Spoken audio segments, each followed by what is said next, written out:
मंडळी, मुंबई उपनगरातील पहिलं चैत्र नवरात्र उत्सव साजरं करणारं मंडळ म्हणजेच राजराजेश्वर प्रतिष्ठान विक्रोळी मंडळी. या उत्सवाची स्थापना 2019 साली झाली आहे. यावर्षी मंडळ 7व्या वर्षात पदार्पण करत आहे.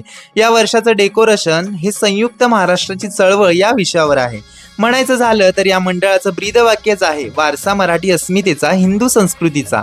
या मंडळाची खासियतच ही आहे की दरवर्षीचे वेगवेगळे उपक्रम.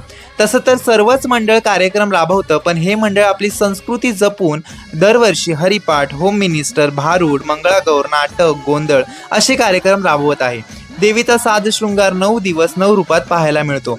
महत्त्वाचं म्हणजे या देवीच्या दरबारात 9 दिवस 9 यज्ञ असतात आणि येत्या रविवारी म्हणजे 29 मार्चला या देवीच्या साड्यांचा लिलाव आहे. जर तुम्हाला देवीच्या साड्यांमधून आशीर्वाद हवा असेल तर या लिलावात नक्की भाग घ्या. सोबतच या देवीचं दर्शन सुद्धा करून घ्या. आणि मला या मंडळाने आमंत्रित केल्याबद्दल मी या मंडळाचे खूप खूप आभार मानतो. या देवीचं दर्शन मी तर केलं, तुम्ही सुद्धा नक्की घ्या. धन्यवाद.